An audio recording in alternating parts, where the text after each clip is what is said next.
Our family thinks music is a curse. None of them understand, but I know you would have. So, if it's all right with you, I'm gonna play in the plaza, just like you did.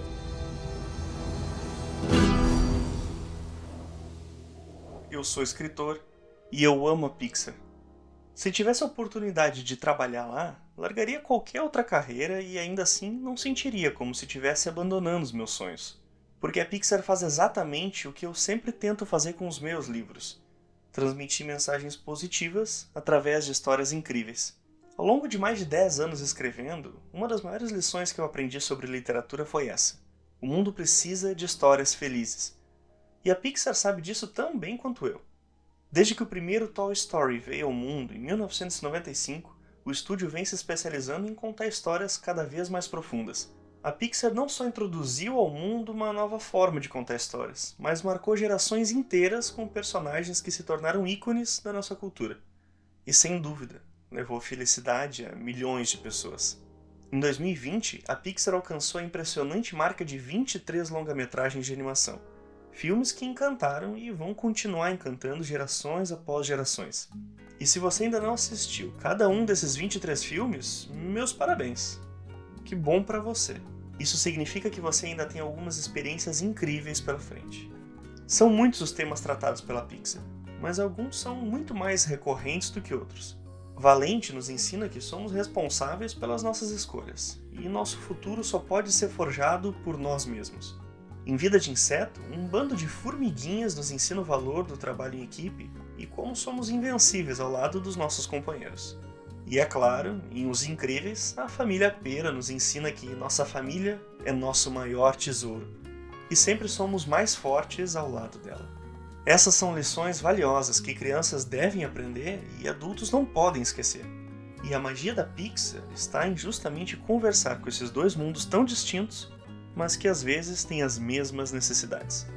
No entanto, nenhum outro tema é mais trabalhado pelo estúdio do que esse: o luto. Retratar o medo da morte, da perda, do esquecimento e do abandono é parte essencial do que a Pixar faz. Em suas mais variadas formas, cada uma das animações da Pixar aborda o tema sob algum ponto de vista e em algum nível de profundidade. Talvez você pense que Soul, o filme mais recente do estúdio, lançado em 2020, seja o melhor exemplo disto. Mas é apenas mais um e nem melhor, nem pior que os outros. Soul certamente fala sobre morte e perdas, e o luto que retrata é o de alguém por si mesmo. As oportunidades perdidas, o futuro que não foi, os sonhos interrompidos pela própria morte. Essa é a alma de Soul, mas também de outras histórias pixarianas. Up, Altas Aventuras, literalmente gira em torno do fato de Carl ter perdido o amor de sua vida e suas tentativas de honrar a memória dela de alguma maneira. Wall-E retrata o luto coletivo da raça humana, tentando lidar com a destruição do mundo e ao mesmo tempo em que o próprio Wall-E, o último da sua espécie, lamenta o fim de toda uma era e toda uma cultura.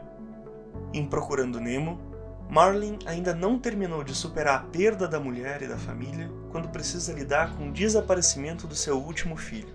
E isso é literalmente o evento incitante do filme inteiro. Luto e perda são constantes nos roteiros da Pixar, e não por menos, muitas pessoas encontram consolo e esperança em suas animações. Lidar com esses sentimentos é frequentemente muito difícil, e é comum que quem passa por isso tente encontrar maneiras de superar ou ao menos esquecer o trauma da dor. Nesse ponto, a Pixar muitas vezes ocupa o lugar que tradicionalmente outras instituições ocupam, em especial a religião.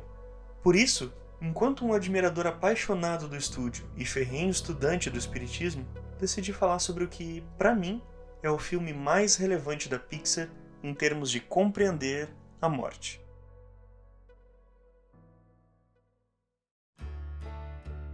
Coco é um filme de 2017 e ficou conhecido no Brasil como Viva, a Vida é uma Festa. Nele, a gente vai acompanhar a jornada de Miguel, um garoto mexicano cujo maior sonho é se tornar um grande músico. Acontece que no seu caminho há nada mais, nada menos que a sua família inteira. Por causa de um trauma supostamente provocado pelo seu tataravô, todos na família de Miguel detestam música. e dedicados totalmente ao ramo de fabricar sapatos, pressionam Miguel a continuar o negócio da família. O filme se passa durante o Dia de los Muertos, uma data comemorativa tradicionalmente mexicana e que honra pessoas já falecidas. No Brasil, pode ser considerado algo parecido com o Dia de Finados, embora muito mais festivo e culturalmente relevante para quem celebra a data. Miguel quer muito se apresentar no Festival de Talentos da cidade e seguir os passos do seu maior ídolo, o cantor Ernesto de la Cruz. Porém, como seu apreço pela música foi muito mal visto pela família e a avó destruiu seu único violão, Miguel não tem como se apresentar. Então, é no mausoléu de Ernesto de la Cruz que o filme realmente começa, pois Miguel decide pegar o violão do falecido cantor emprestado, e quando isso acontece, Miguel é transportado para o outro mundo, pois o Dia de los Muertos é dia de presentear os mortos, não roubar deles. O resto do filme... bem, se você ainda não assistiu, é melhor que assista. De verdade, é uma experiência única e, particularmente falando, as cenas finais estão dentre as mais emocionantes da Pixar, na minha opinião. Então faça esse favor a si mesmo. Antes de assistir essa análise, veja o filme. Mas se você já assistiu, a gente pode conversar mais abertamente. E nesse vídeo eu quero tratar sobre o que é realmente ficção e o que pode ser tomado como realidade de acordo com a doutrina espírita. Ao meu ver, são muitos os pontos que podem ser relacionados com o espiritismo ao longo do filme. Mas para tornar esse papo mais didático, resolvi dividir os tópicos em 5 categorias distintas: crenças e cultura, mundo espiritual, reencarnação, leis morais e dinâmica da espiritualidade. E antes da gente começar, não se esquece de se inscrever no canal para assistir mais análises e continuar explorando o mundo da espiritualidade de maneira leve e divertida. Clica no sininho para ativar as notificações e não perder nada no futuro. E se já estiver gostando desse vídeo, deixa um joinha. Se a gente chegar a 1000 curtidas, eu ouvi dizer que o Miguel ganha um violão novo, hein? Então, sem mais delongas, vamos começar. Primeira parte: crenças e cultura. Esse é o tópico em que a gente vai se deter menos, e a gente precisa analisar só 3 questões, todas de uma vez só. O Dia de los Muertos é a única noite em que os ancestrais visitam os parentes vivos. Os vivos devem deixar oferendas para os espíritos, como comidas que mais gostavam, e pétalas guiam os espíritos para que não se percam no caminho entre os dois mundos.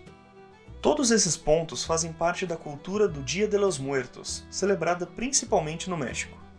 Honestamente, não cabe a nós julgar se essas coisas estão certas ou erradas, até porque não existe certo ou errado.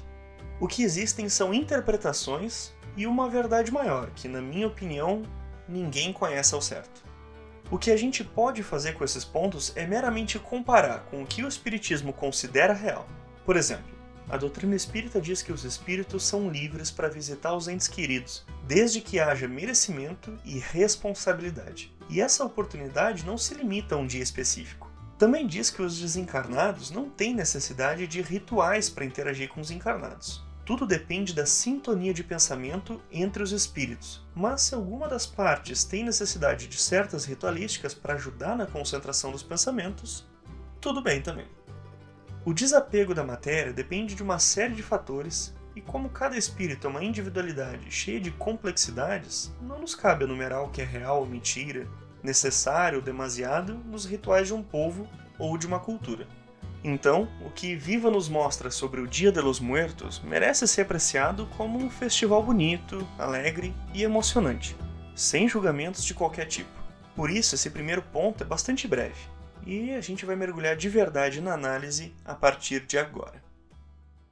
Segunda parte: mundo espiritual. Quando Viva retrata o mundo espiritual, 4 pontos devem ser analisados com bastante atenção.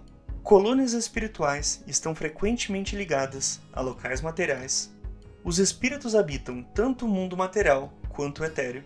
No mundo espiritual não existe ócio e os entes queridos se reúnem por afinidade.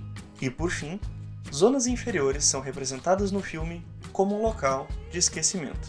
A literatura espírita frequentemente trata do mundo espiritual como nosso verdadeiro lar, de onde viemos e para onde vamos voltar depois da morte. Pense na sua vida material como um dia de trabalho. Você sai de casa, trabalha uma jornada de algumas horas e volta ao lar para descansar e se preparar para o dia seguinte. A representação do mundo dos mortos em Viva é o de uma grande cidade, onde as pessoas vivem de maneira parecida com o nosso mundo. Os mortos trabalham, descansam e se reúnem com aqueles que mais amam. E esse retrato vai de acordo com a doutrina espírita? A resposta é sim. O espiritismo frequentemente fala de cidades espirituais para onde os espíritos desencarnados são levados depois da morte. E nessas colônias é que se reúnem os familiares e amigos que se amam, sejam para matar saudades ou reparar erros antigos. Preste atenção como toda a família de Miguel está reunida e pronta para partir do mundo dos mortos ao mesmo tempo, juntos. Até mesmo Hector, que é objeto de desavenças de todo mundo, está por perto. Isso porque os espíritos são atraídos pela sintonia dos seus pensamentos. E preste atenção também em outra coisa importante. A morte não é um eterno descanso, pois de acordo com a doutrina espírita, não há paz no ócio, somente no crescimento espiritual. Em Viva, todos têm afazeres, rotina e trabalho. Ao longo do filme, a gente vê fiscais da alfândega, técnicos, artistas, cantores, apresentadores e outros espíritos desempenhando um monte de tarefas diferentes. E embora a gente só explore um pedacinho dessa cidade espiritual de Viva, provavelmente existem mais infinitas profissões, já que a gente pode ver que o mundo dos mortos é gigantesco. E uma última coisa importante de se notar é como aquele pedaço do mundo espiritual reflete super bem a cultura mexicana do Dia de los Muertos. E claro que isso é provavelmente uma escolha técnica da Pixar para retratar o festival e a crença. Mas, sem querer ou não, o estúdio acertou em cheio. O espiritismo acredita que frequentemente as cidades espirituais estão atreladas a localizações físicas, preparadas para receber pessoas de uma ou de outra cultura em particular. A gente já falou isso antes, mas nunca é demais repetir. Os espíritos se reúnem por afinidade de pensamentos, e com as devidas ressalvas, pode-se considerar um país como uma cultura mais ou menos unificada. Entretanto, se o mundo dos mortos de Viva é frequentemente um lugar alegre e bonito, existe um pedacinho dele que contrasta bastante com toda a cor e música. Quando Hector está atrás de um violão para Miguel, a dupla se encontra com um senhor em um canto obscuro da cidade. É lá que se reúnem as almas esquecidas, que já não recebem mais oferendas no Dia de los Muertos. Nem tem mais ninguém que se lembre deles na Terra. Aqui a gente pode fazer uma comparação dessa zona de esquecimento com o umbral da doutrina espírita, que é o lugar para onde os espíritos vão quando precisam se depurar de sentimentos negativos. Para o espiritismo, o umbral é um lugar passageiro de purificação, e os desencarnados que precisam passar por lá normalmente carregam sentimentos nocivos, como raiva, ressentimento ou orgulho em demasia. Em Viva, essa zona negativa não abriga espíritos ruins, mas a comparação é válida. Se o filme considera que lembranças são pensamentos bons, então esquecimento é naturalmente ruim. Para a doutrina espírita, depois do desencarne, os espíritos se tornam ainda mais sensíveis aos pensamentos que são dirigidos a eles. Portanto, aqueles que guardam rancores quaisquer podem ser prejudicados se recebem os nossos pensamentos ressentidos. Daí a importância do perdão, do não julgamento, da oração em prol dos outros e o esquecimento das ofensas para uma vida mais harmônica. Terceira parte, reencarnação. Reencarnação é o processo pelo qual os espíritos se tornam moralmente mais responsáveis e esclarecidos ao longo de muitas vidas. Quando a gente reencarna, a gente não esquece das vidas anteriores. Só temporariamente esquece a maior parte das memórias para que a gente possa continuar nossa jornada sem ressentimentos e desgastes. Parte das nossas aptidões, gostos e habilidades naturais vem de aprendizados anteriores, quer dizer, do nosso próprio esforço, mas em vidas passadas.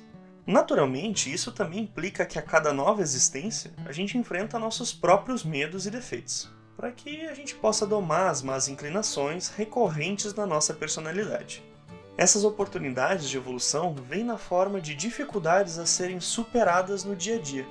Em Viva, a gente vai analisar a reencarnação a partir dos seguintes tópicos: a aptidão musical do Miguel, a relação complicada do Miguel com a família, os motivos do Miguel ter reencarnado em uma família com sentimentos opostos aos seus e a rejeição da família a qual a gente pertence.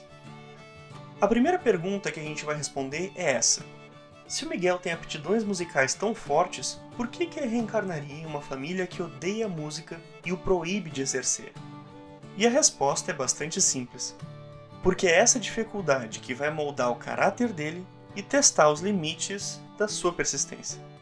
Como a gente já disse, a reencarnação nos ajuda a melhorar quando impõe obstáculos aos nossos maus sentimentos. É por causa da resistência da família que o Miguel aprende a importância de tomar as rédeas do próprio destino. Tanto no mundo dos mortos quanto no mundo material, o menino precisa enfrentar os parentes se quiser buscar o seu maior sonho, ao mesmo tempo em que é constantemente bombardeado com a ideia de que nada é mais importante do que a família. Como é natural, o Miguel não se sai bem encarando esse destino desde o início. É preciso que ele esteja próximo de perder tudo para compreender a importância da família na sua vida. Do outro lado, é preciso que a sua tia Imelda esteja perto de perder o amor da sua vida e o tataraneto para que aprenda a respeitar as escolhas de Miguel. Frequentemente, diante de uma família que não oferece compreensão, respeito ou carinho, é normal que alguém se sinta deslocado. Também é bastante comum rejeitar a própria família, afastando-se ou até mesmo entrando em conflito com ela. No entanto, ninguém nasce na situação que está por acaso, e mesmo as piores dificuldades impostas pelo seio familiar representam oportunidades para o nosso crescimento. Aceitar ou não essas dificuldades é sempre opcional, e claro que a gente não está errado em evitar coisas que nos fazem mal ou nos ferem. Entretanto, dentro do que a gente entende como limite das nossas forças, é preciso tentar compreender e contornar os obstáculos impostos pelo convívio familiar. Se isso for possível, melhor para nós mesmos.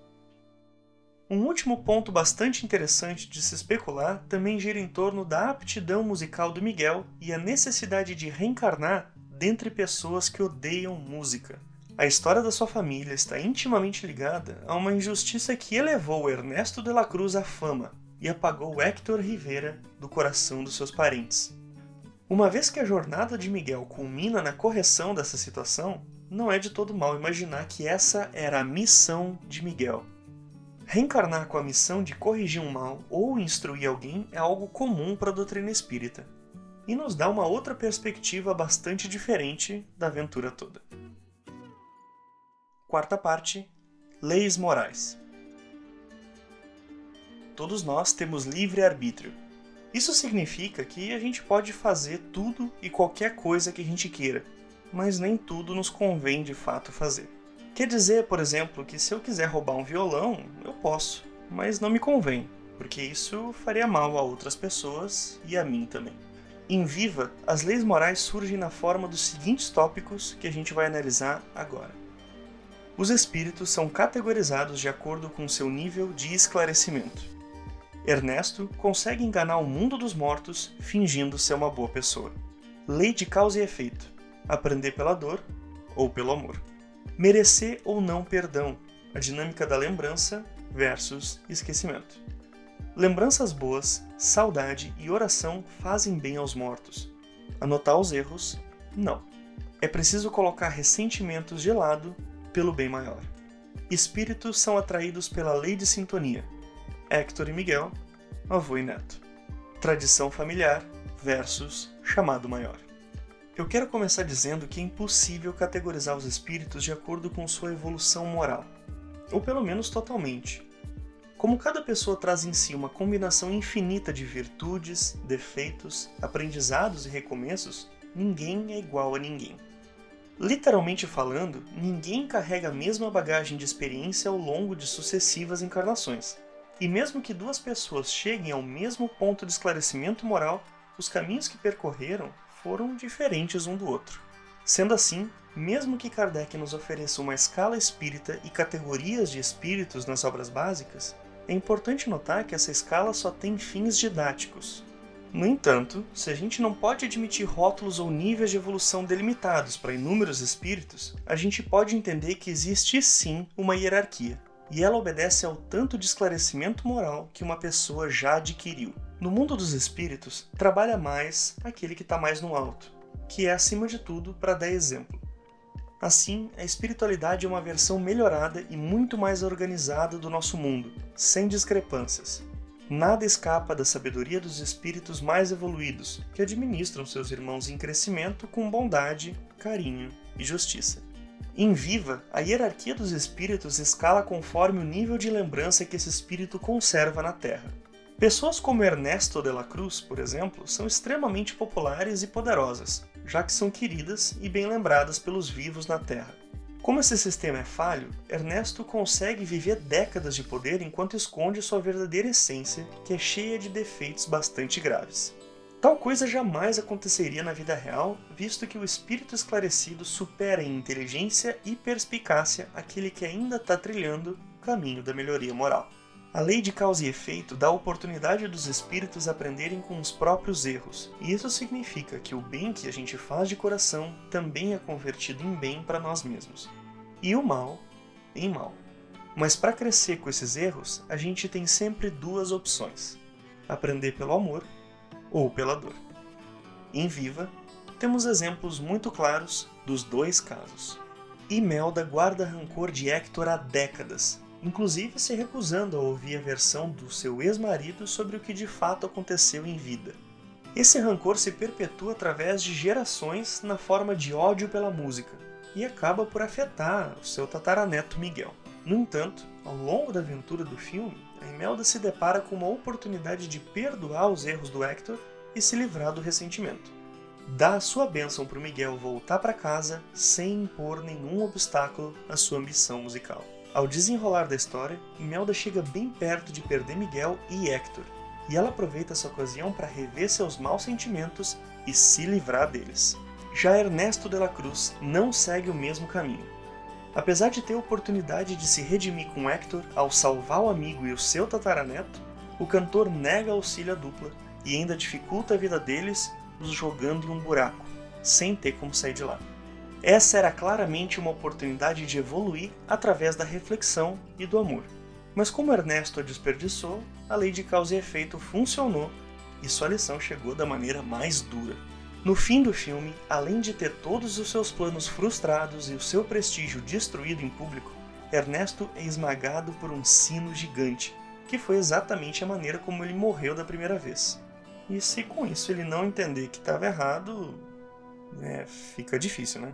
A dinâmica de esquecer e lembrar dos mortos, ao honrá-los no Dia de los Muertos, funciona como a dinâmica de perdoar ou não perdoar. Honrar os antepassados é o mesmo que lançar a eles boas lembranças, não anotando quaisquer erros que tenham cometido em vida e conservando apenas memórias bacanas deles. Como a gente já disse antes, os espíritos desencarnados são ainda mais sensíveis aos sentimentos direcionados a eles. Então, a lembrança carinhosa, a saudade moderada e a oração são práticas que ajudam o desencarnado a seguir em frente e aprender as lições que ainda precisam aprender. Por fim, outro conceito espírita muito presente em Viva é a lei de sintonia, ou a lei de atração, que diz que nós nos aproximamos das pessoas conforme a afinidade dos nossos pensamentos. No caso do filme, é bom lembrar do quão grande era o mundo dos mortos e quantas pontes existiam entre as duas realidades. No entanto, ao passar por lado de lá, Miguel acaba se encontrando justamente com seus antepassados. Mais que isso, mesmo depois de iniciada toda a confusão na alfândega e Miguel fugir dos próprios parentes, ele novamente é atraído para outro membro da sua família, o tataravô Hector. A lei de sintonia fica ainda mais evidente quando a gente lembra que até o último ato do filme, Miguel e Hector sequer sabem que são parentes, e mesmo assim pensam muito parecido um com o outro. Dividem o mesmo gosto pela música e se entendem muito bem na maior parte do tempo. Resumindo a questão das leis morais, todos esses tópicos giram em torno das escolhas feitas por Miguel, que frequentemente se encontra entre duas forças colossais na vida dele: a tradição familiar contra um suposto chamado maior. Respeitar a família ou seguir seus sonhos? Fazer sapatos ou tocar música? Como todos nós, Miguel precisa se esforçar se quiser encontrar um caminho do meio. Quinta parte: dinâmica da espiritualidade. A última parte dessa análise abarca uma série de questões bem mais objetivas, como por exemplo, Animais podem enxergar espíritos? E a resposta é sim, porque já que são seres que ainda desconhecem as malícias do livre-arbítrio, eles estão livres de maus sentimentos e então sofrem menos com as barreiras impostas pela carne. Outra pergunta que se pode responder objetivamente é sobre a invisibilidade e imaterialidade dos espíritos. Como se vê em alguns momentos, sobretudo no final, os desencarnados normalmente não são nem visíveis e nem interagem com o mundo físico, porque fazem parte de uma outra dimensão muito menos embrutecida. E mesmo a composição físico-química dos seus corpos espirituais são mais sutis que a da matéria bruta. Entretanto, esses outros tópicos levantados por Viva são mais complexos e a gente vai analisar eles agora. Existem famosos no mundo espiritual? Que aparência nós temos depois da morte? Os espíritos podem deixar de existir? A primeira pergunta parece óbvia, mas é bom responder claramente mesmo assim. Sim, pessoas famosas também vão para o mundo espiritual, exatamente como nós. E a gente vai aproveitar para responder essa pergunta junto com a seguinte: que aparência a gente tem depois de morrer? A verdade é que a gente tem quase a aparência que quiser, e isso normalmente é definido por uma série de fatores muito pessoais. Com frequência, os espíritos se apresentam com a forma da última encarnação que tiveram por questões de praticidade.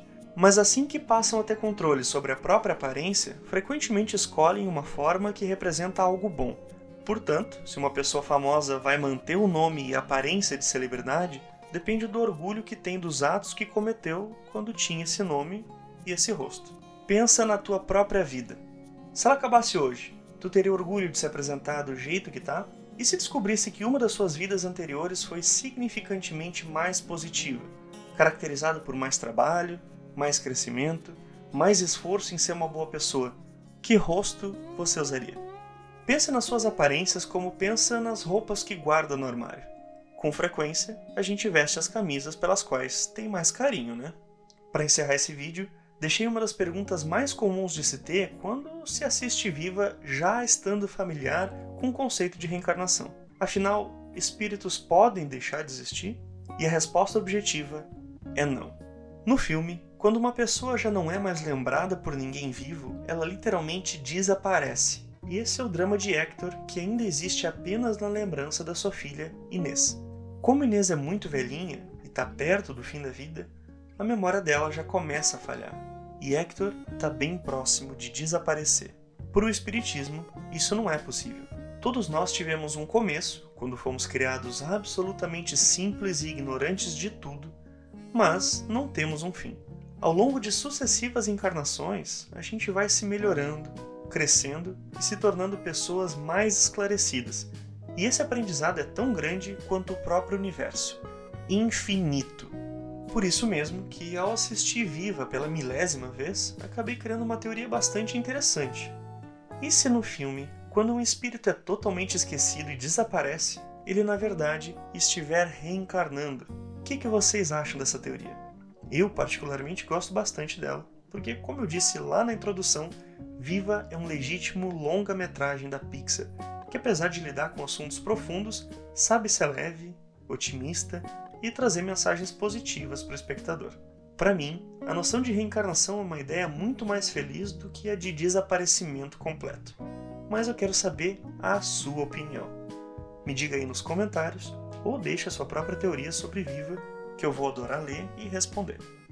No final das contas, Viva é uma feliz lembrança de que mesmo estudando e especulando muito, ainda há muito a se descobrir sobre o universo. E há muitas perguntas sem respostas por aí também. Então, mesmo que entre música, dança, cores e flores não saibamos ao certo o que se passa no mundo espiritual em datas como Dia de los Muertos ou finados aqui no Brasil, Viva nos lembra da essência dessas ocasiões: honrar a memória daqueles que já se foram. E qual a melhor maneira de fazer isso senão pensando neles com carinho? Então nunca é demais pedir. Se tu ainda não assistiu Viva, A Vida é uma Festa, assista. E se já viu, vê mais uma vez, dessa vez com os olhos e o coração ainda mais apurados. Garanto que depois desse vídeo, você vai enxergar a jornada de Miguel com outros olhos, um pouco diferentes, e mais otimistas também, eu espero. A Pixar gosta de lidar com o luto. Seja com Bing Bong em Divertidamente, ou com a morte da infância e a necessidade de seguir em frente na vida em Toy Story, luto e coragem fazem parte do DNA da Pixar. E não leve isso a mal, é sério. Morrer faz parte de viver, e inevitavelmente todos temos que encarar esse momento, seja em nossas próprias vidas ou nas de quem a gente mais ama. Que a Pixar esteja preocupada em tratar desses assuntos de maneira leve e responsável é uma ótima notícia. Se você tem filhos, sobrinhos, afilhados, netos ou qualquer criança sob os seus cuidados, talvez seja uma boa ideia deixá-los conhecer Miguel e a família Rivera. Você não precisa saber de cor nada do que eu disse nesse vídeo. De fato, você não precisa nem falar sobre nenhum desses tópicos com suas crianças. Pelo menos, não enquanto elas não perguntarem, ou que você esteja pronto para falar sobre isso. Mas caso isso aconteça, eu espero que uma ou duas coisas que eu trouxe nesse vídeo possam ajudar de alguma maneira.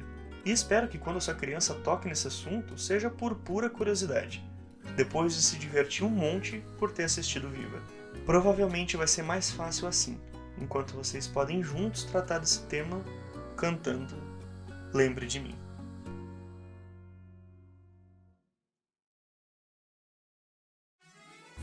E isso é tudo por hoje.